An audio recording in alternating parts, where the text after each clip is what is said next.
main headlines of this hour on VTV News.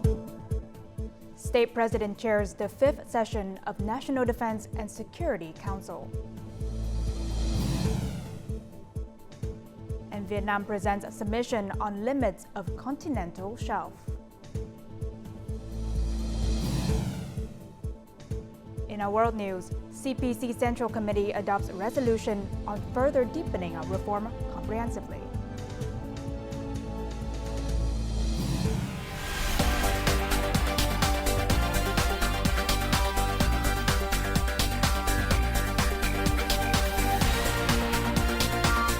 Broadcasting from Hanoi, the capital of Vietnam. VTV News starts right now. Good morning. It is 8 a.m. local time in Hanoi, and you're watching VTV News. I'm Huyen Trân with the top stories. The Politburo on Thursday issued a decision to award the Gold Star Order to the General Secretary of the Central Committee of the Communist Party of Vietnam, Nguyễn Phú Trọng. This is the highest honor of the Socialist Republic of Vietnam presented to individuals with great and exceptionally outstanding contributions to the revolutionary cause of the party and the nation. Immediately after the Politburo made this decision, State President Tô Lâm signed a decision to confer the Gold Star Order on Party General Secretary Nguyễn Phú Trọng for his great and exceptionally outstanding contributions to the revolutionary cause of the party and the nation. The party central office on Thursday issued the Politburo's announcement on the health situation of Party General Secretary Nguyễn Phú Trọng. At the request of the Specialized Council for Protection of Central-Level Officials' Health, Party General Secretary Nguyễn Phú Trọng has been both managing work and receiving treatment in healthcare in recent times. Now, due to the need to continue prioritizing the time for the party chief to focus on taking intensive care and also to ensure the overall management of the Party Central Committee, the Politburo, and Secretariat, on the basis of the working regulations of the 13th Party Central Committee, Politburo, and Secretariat, for the immediate future, the Politburo assigns Tô Lâm, Politburo member and State President, to be in charge of the work of the Party Central Committee, Politburo, and Secretariat, with responsibilities and powers stipulated by the Politburo. State President Tô Lâm chaired the 5th session of the National Defense and Security Council for the 2021-26 term on Thursday morning at the Presidential Palace. More to follow. At the meeting, the Council discussed the results achieved in various fields in recent times, the implementation of Resolution 05 of the 13th Politburo on organizing the People's Army for 2021-2030 and beyond, Resolution number 12 of the 13th Politburo on enhancing the construction of strong and modern People's Public Security Force. On behalf of the Council, State President Tô Lâm acknowledged the insightful opinions of the Council members on important strategic topics related to Vietnam's national defense, security, and foreign affairs. The state leader emphasized that the implementation of Resolution 05 has achieved many important results. In addition, Resolution number 12 has been executed with high determination, reaping many positive outcomes. To date, the deployment of the public security force has shown its efficient operations in safeguarding the national security and safety for the good of citizens and facilitating socio-economic development. During the session, the Council also analyzed and assessed the world and regional situation and its impacts on Vietnam. The party and state have devised many policies and solutions to ensure the greatest national interests and foster unity within the Mekong sub-region and the ASEAN. The state leader highlighted the importance of closely monitoring, studying, analyzing, evaluating, and forecasting global, regional, and domestic developments, particularly emerging strategic issues affecting Vietnam's defense and security. This endeavor aims to offer timely advice to the party and state on policies and measures to address any situation in the best interest of the nation and its people. The Supreme People's Court of Vietnam hosted the 7th Conference of Courts from provinces sharing borders with Vietnam, Cambodia, and Laos in the central province of Quảng Nam on Thursday.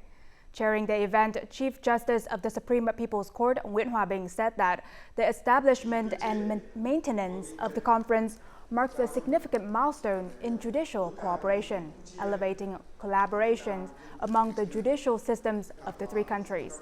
The conference focused on sharing experiences in trying foreign-factored criminals and ongoing judicial reform in each country, and enhancing judicial cooperation among the three courts, with an emphasis on achievements in using modern technology for court cooperation. In the lead-up to the 77th anniversary of the War Invalids and Martyrs Day, July 27, Chief Justice Nguyễn Hòa Bình also visited heroic Vietnamese mothers and a center for nursing and rehabilitation for people with meritorious service in Quảng Nam. Now, on Wednesday, at the United Nations headquarters in New York, USA, Ambassador Đặng Hoàng Giang, head of the permanent mission of Vietnam to the United Nations, along with a delegation led by Ambassador Trịnh Đức Hải, Deputy Chairman of the National Border Committee, officially presented the submission of Vietnam's extended continental shelf in respect of a central area of the East Sea to the Commission on the Limits of the Continental Shelf.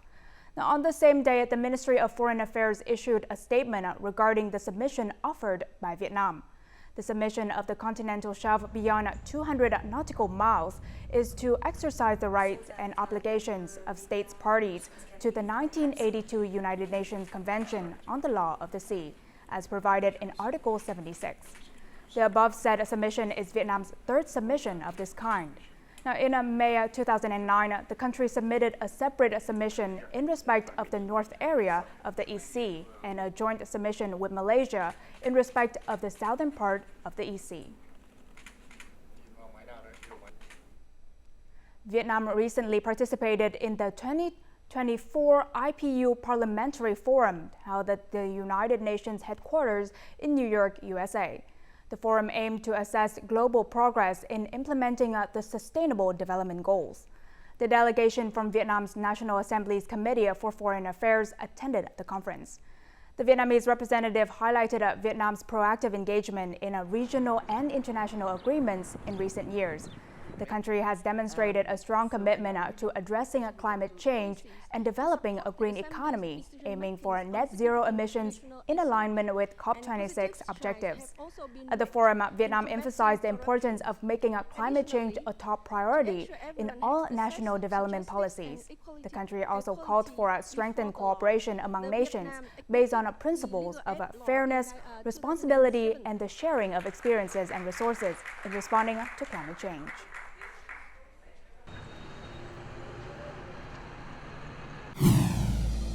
Coming up next on VTV News. Hanoi's economic indicators exceed estimate.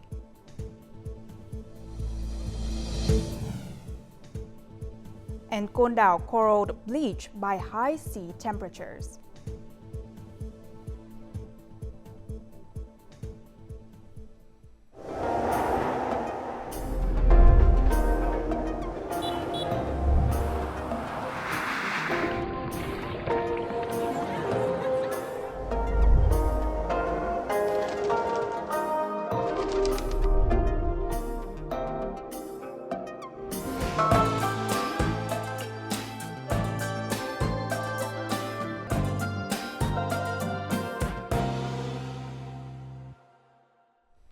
Welcome back to VTV News. Now, Hanoi's GDP in the first 6 months of this year increased by 6%, higher than the same period last year.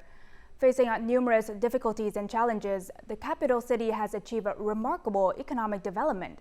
In particular, the major features of the economy have been assured, contributing to creating room for promoting growth, mobilizing and allocating resources for investment effectively. My Linh district has achieved a budget revenue of $71.1 million to date, reflecting a remarkable 445% year-on-year increase and surpassing the estimate by 125%. Of this amount, $53.1 million was generated from auctioning land use rights. The district achieved this by establishing a land fund with decent infrastructure, applying market prices, and ensuring transparent land auctions. We have also consulted with the commune's departments and organizations, because these projects directly link to the people's interests. As such, people's opinions are important. The public consultation also shows that the number of people participating in the auction is higher than that of 2023. Thanks to the city's decentralization, the district is determined to fulfill the set plan. This will be a breakthrough for the district.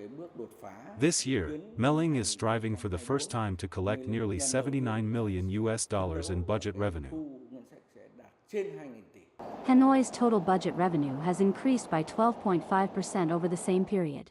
Additionally, FDI capital inflows into the city have reached $1.165 billion, with 120 new projects securing investments totaling $1.036 billion. Hanoi remains a compelling destination for international capital flows. Hanoi City has issued a decision to introduce 39 projects aimed at attracting both domestic and international investors. This initiative will provide the capital with opportunities to welcome new investment inflows. In the second half of the year, Hanoi will exert efforts to achieve the growth target of 6.5 to 7%. In particular, the capital city will further create new growth drivers, control inflation, restructure the economy in an effective and practical manner. Now, as of the end of June, the total outstanding credit in Ho Chi Minh City reached $142.2 billion, marking a 4% increase compared to the end of last year. June also saw the highest monthly credit growth since the beginning of the year. These positive signals from economic hubs like Ho Chi Minh City indicate that the capital absorption capacity of enterprises has been gradually improving. This trend is expected to provide a robust momentum for the country's overall growth from now until the end of the year. This enterprise needs an additional $197,000, although it cannot meet the conditions such as operating for over 1 year, having good financial reports. The enterprise has been granted credit based on future cash flow. The company is utilizing the cash flow very well. It helps increase the company's monthly revenue by 3 to 5 times. Since the beginning of the year, Ho Chi Minh City has periodically organized connections between 17 commercial banks and enterprises to remove capital difficulties. Currently, nearly $10.8 billion has been dispersed. Banks that reduce lending interest rates for businesses, restructure debt, maintain existing debt groups, or offer new loans at lower interest rates are all part of the program aimed at connecting banks and enterprises and boosting the disbursement of preferential credit packages. However, there are still 45% of enterprises requesting to loosen lending conditions. Among them, there are many enterprises with secured assets, but where the value is low. Banks do not accept mortgages in the form of shares or property rights, so there are some enterprises are forced to mobilize individuals to borrow. This is also a common difficulty that needs to be resolved by many enterprises across the country. If a business uses a loan from an individual for financing, the interest expense on that loan generally cannot be considered a deductible business expense for tax declarations. Positive credit growth shown in economic hubs contributed to pumping nearly $19 billion into the national economy in June, achieving the highest growth rate in the first months of the year. Banks affirmed that they would focus on removing difficulties for enterprises in their areas to improve disbursement efficiency in the coming months. A group of young engineers from Vietnam Post and Telecommunication Group VNPT has won a first prize at the AI City Challenge 2024, the world's leading contest in computer vision technology. The team championed the road object detection in a fisheye camera category, which witnessed the participation of 403 out of the 726 teams competing in the contest. The entrants were requested to process image data from an ultra-wide-angle traffic camera lens, including 180-degree and 360-degree observations. They were challenged to identify objects such as buses, motorbikes, cars, pedestrians, and trucks in these images. This year, key areas of interest include multi-camera people tracking, traffic safety analysis, naturalistic driving action recognition, fish eye camera road object detection, and motorcycle helmet rule violation detection. This year marks the 10th anniversary of implementing the Central Military Commission's resolution on preventing, responding to, and recovering from natural disasters. Recognizing this as one of its core tasks, the Vietnam Coast Guard consistently strives to lead in natural disaster prevention and rescue operations, serving as a reliable support for people across all sea areas of the country. Natural disasters at sea threaten the lives and property of fishermen. These officers and soldiers are the fishermen's source of confidence while operating at sea. Heavy rain and strong winds prevented us from contacting anyone. I thought I might die. When the Coast Guard came to rescue us, we were very happy. It feels like a second chance at life. We understand that fishermen and their relatives need us more than ever. Over the past 10 years, nearly 10,000 officers and soldiers have participated in nearly 270 search and rescue incidents at sea. Alongside other military and civilian forces, they rescued over 100 boats and more than 1,600 people, bringing them safely back to shore. Serving as a core force, the Coast Guard's search and rescue efforts also include expanding international cooperation and sharing experiences. This is a crucial and ongoing political and combat mission during peacetime for the Vietnam Coast Guard.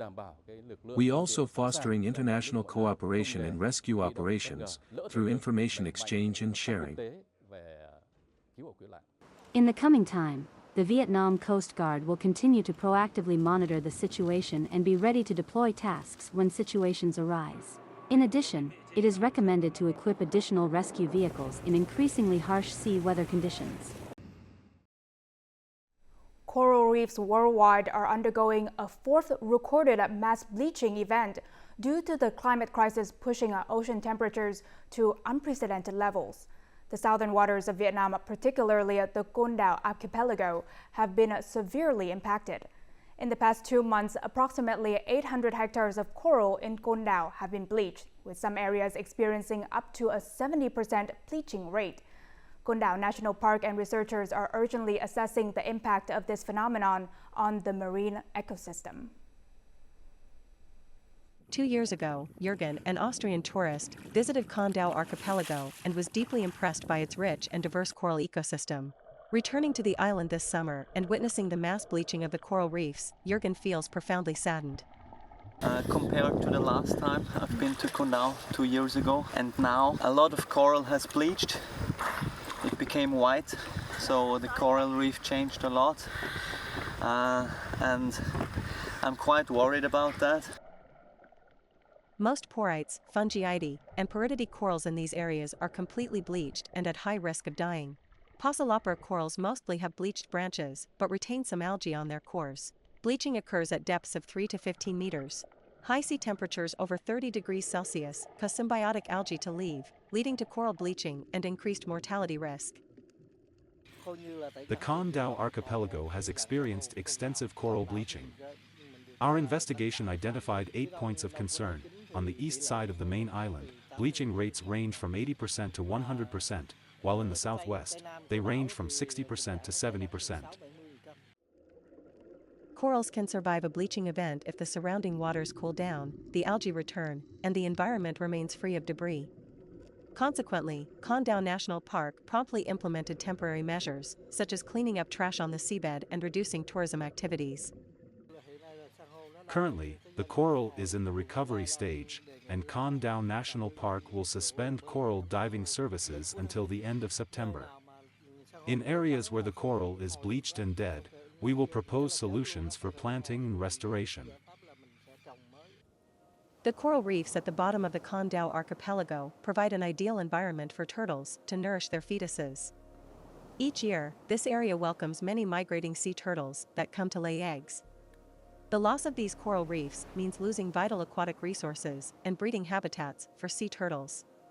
Coastal fisheries will face unprecedented difficulties without these breeding areas for marine species. At the end of July, scientists will reassess the ability of Condau's coral reefs to recover after bleaching. Any areas that cannot recover will be proposed for propagation and retransplantation. Famous tourist destinations across Vietnam have seen a surge in visitors as the country enters its peak tourist season. However, in recent years, many tourists have complained about stressful experiences due to negative customer service interactions. Maintaining a good reputation for tourist hubs is a significant challenge and one of the most important goals for local areas. A shirtless young man performing suggestive dances at an outdoor bar in Bai Chai, Quảng Province. Street vendors overcharging foreign tourists. These are some videos that have gone viral on social media recently. Although strict punishments are imposed, many tourist destinations have faced criticism over poor customer service.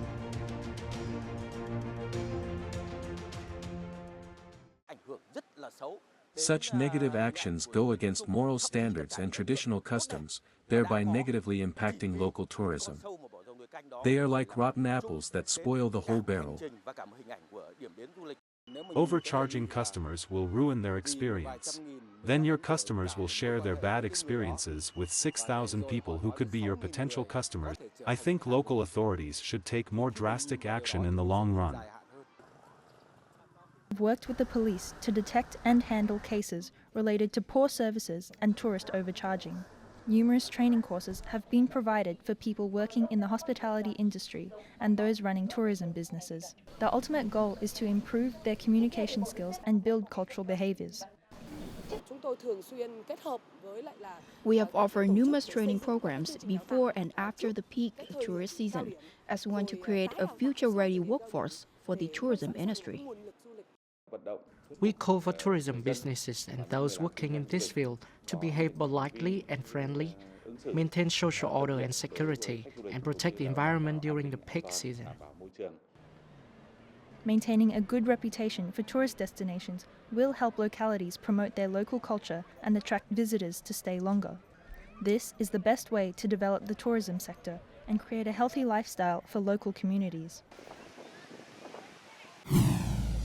Coming up next in our world news. CPC Central Committee adopts resolution on further deepening reform comprehensively. And the world's first dual tower concentrated solar power plant.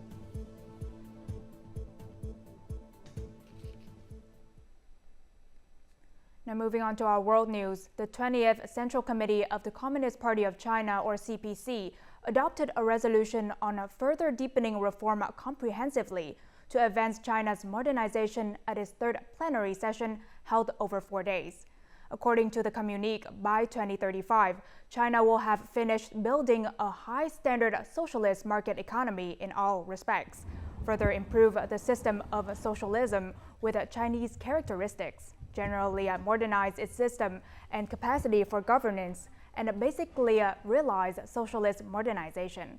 The reform task laid out in the resolution shall be completed by the time the People's Republic of China celebrates its 80th founding anniversary in 2029, said the communique. In building a high-standard socialist market economy, the role of the market must be better leveraged with a fairer and more dynamic market environment to be fostered and resource allocation to be made as efficient and productive as possible. Two 200-meter tall towers have been erected in China's Gansu province, along with an array of 30,000 mirrors arranged in concentric circles. This new facility is set to generate over 1.8 billion kilowatt-hours of electricity annually. The mirrors are designed to track the sun's path and reflect light to either tower efficiently. These towers, part of a new plant nearing 90% completion, will utilize a molten salt method to store heat during the day and release it at night, ensuring a continuous power generation. Expected to go online later this year, the concentrated solar power plant system will complement surrounding photovoltaic panels and wind turbines, contributing to clean energy production. The solar thermal energy towers and mirror arrays are projected to reduce carbon dioxide emissions by 1.53 million tons annually, supporting efforts toward greener energy solutions.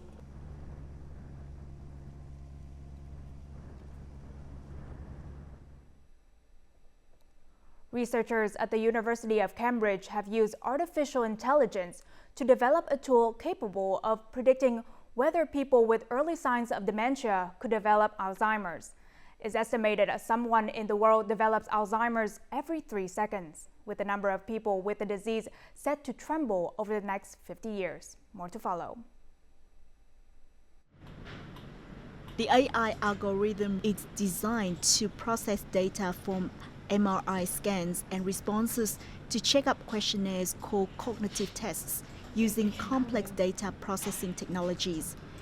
It's hoped that this new tool could mean earlier interventions for treatment and reduce the need for costly and invasive diagnostics tests. For a long time, for about 30 years, we did not have any disease-modifying treatments.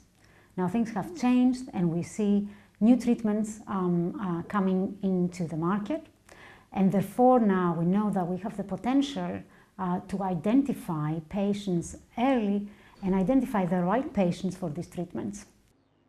Researchers analyze data using regularly collected and non-invasive and low-cost patient data consisting of cognitive test results and MRI scans from over 400 people to develop their algorithm, which was then tested using 600 participants in the US and 900 people's data from the memory clinics in the UK and Singapore. The advantage of AI is they can detect details or relations between parameters or features that human beings cannot easily learn. For example, the images we look at, so there might be some tiny bit like in millimeter resolution kind of changes we cannot see with our naked eyes. The AI technology developed was found to be 3 times more accurate at predicting the progression of Alzheimer's than the current standard of diagnosis available to patients. Now let's move on to the weather forecast.